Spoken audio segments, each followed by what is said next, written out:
So a very quick introduction to UnifAI Technology. We are an AI company. We're not a new AI company. It's jumped on the ChatGPT bandwagon.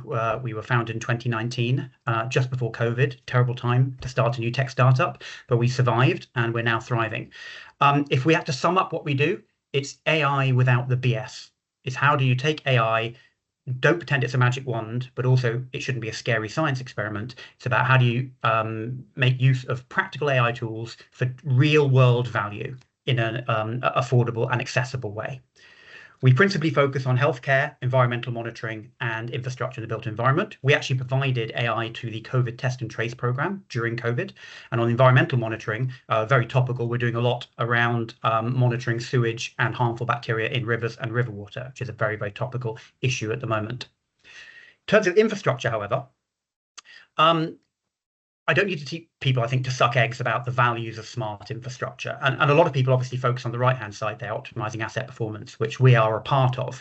But actually, the case study I'm going to talk about was leaning more towards digital ESG assurance. How do we get away from the person with a clipboard coming around or PwC with expensive spreadsheets assessing you against, or your infrastructure and your assets against various standards, whatever those standards might be? And why can't we use real-time data to provide an automated ESG assurance? This is a very busy slide. I probably won't dwell on it actually, but the key message from this side is there is no point in gathering data if you're not going to analyze it to gain some sort of an insight, and that's insight over time, space, and activity.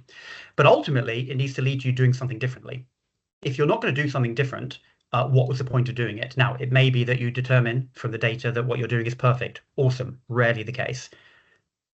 The challenge is that data is disparate and messy from multiple sources, and it has gaps. Some things can't be measured directly, and where people do use AI, it can be very hard to operationalize an AI algorithm. A lot of people make the mistake of partnering with universities and do some very exciting academic things, but then it can be very hard sometimes to actually embed that in your real world systems. And a lot of that is what our approach is designed to help with. We have two underlying capabilities, Dave and Anna. Dave, Data Analytics and Visualization Engine, is a platform that is data agnostic, enables you to pull in historic data, live real-time data, provides real-time analytics on the fly, powerful management tools, as well as some very, very powerful visualization tools. It doesn't lock you into a new screen. Data can be exported in real time via API to existing management tools and platforms. Anna is a suite of AI tools. It's not one thing, but it's designed to integrate with Dave. It's designed to be able to provide real-time analytic outputs using AI that can then be, and it's actually creating virtual sensors and enabling prediction, pattern detection, correlation, etc.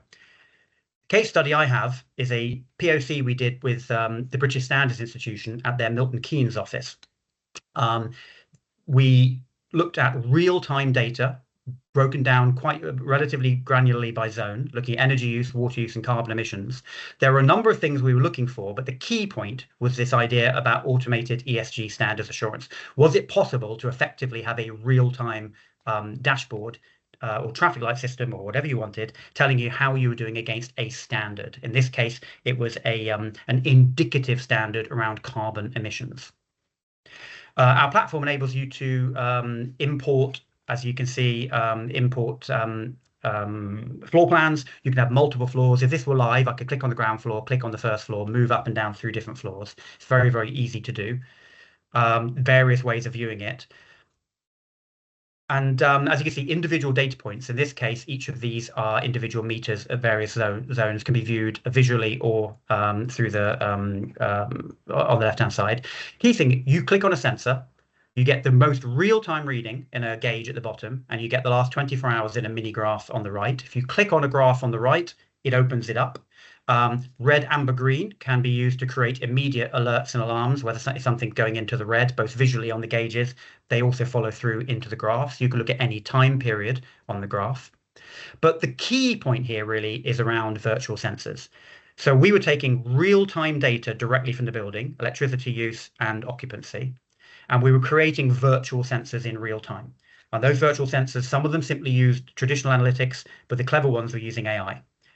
Real-time electricity costs per hour, greenhouse gas emissions, and then some interpretation. So you don't just have a number. Is your greenhouse gas emissions falling or rising? Are they high intensity or low intensity? based on area, based on occupancy. But ultimately, this one on the right here was the key one. Is this building or this zone or this area currently compliant with the required standards? A similar project looking at Legionella, real-time data from the building on water quality, basic parameters, conductivity, temperature, ORP, turned into virtual sensors giving you live, actionable insights on complex events. In this case, Legionella risk, whether or not the water is stagnant or has recently been flushed, and leak detection. Complicated parameter alerts at the bottom right, as you can see, any parameter that's in the red, you can have a simple visual alert, and then more complicated alarms can create additional actions. You can step back and look at a portfolio view, understand that a particular asset is underperforming in some way or other, non-compliant.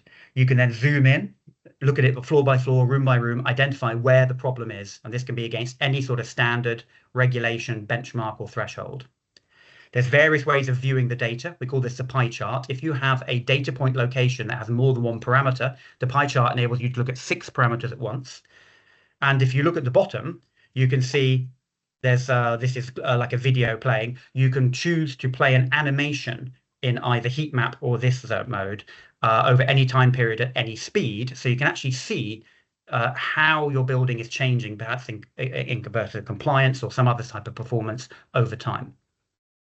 Time Machine, part of Dave, is a very powerful tool that enables you to compare any combination of sensors with any combination of parameters over any time period. In this case, we're looking at electricity cost per hour over 24 hours for every zone within the building and for the building as a whole. This is electricity use by zone over a week. You can very clearly see the working days and the weekend. You can see what electricity is operating regularly at night and what isn't. This is water quality use. I find this one fascinating because as well as the individual spikes during the days and at times, clearly something happened on the right-hand side here. Some sort of an event or a system change happened that created a change in water use pattern. And ultimately, without teaching people to suck eggs, it's about identifying patterns, identifying anomalies, making predictions. And what the AI can do is, in this case, our human brain can look at this and see the patterns and see the anomaly. The AI can see much more subtle and complex patterns and anomalies that enables us to do some really quite clever things. And just as an example of something we're doing that's really rather clever, which is inferring harmful bacteria from basic data points. This is actually a project in a river, but it's very similar to what we're doing with Legionella and doing with, and this doesn't have to be harmful bacteria. This could be anything. This shows, in this case, extremely good correlation between the laboratory readings of E. coli and our AI's prediction of what the E. coli level would be based on the basic parameters that it's measuring. So this is virtual sensors inferring something different. So in summary, sorry, I'm over time, digital twins need to be data agnostic, flexible, read data sources, real-time and historic data is important. Gathering consistent data over time is critical for enabling AI training and analytics. And at its simplest, AI is excellent for learning and inferring, so you can fill data gaps, but you can also create virtual sensors to give you a new output that is not directly being measured, such as carbon emissions, such as harmful bacteria, or a wide variety of things.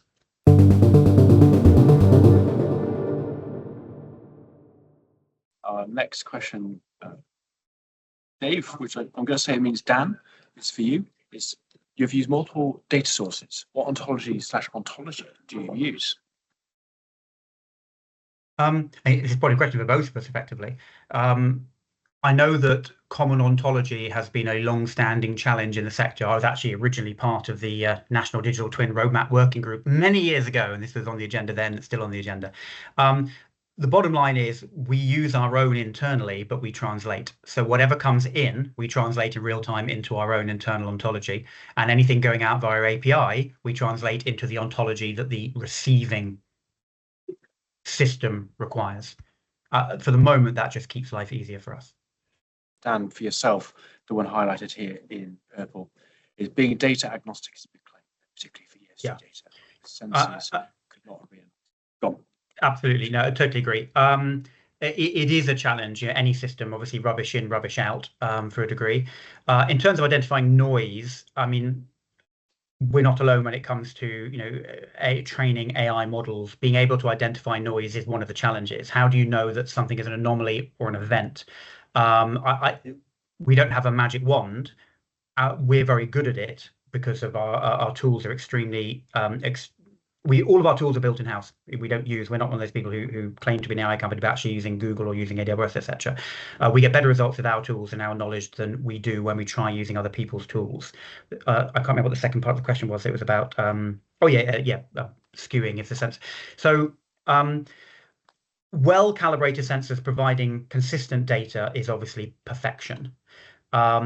You don't always get that. Sensors aren't always well calibrated and data is not always consistent.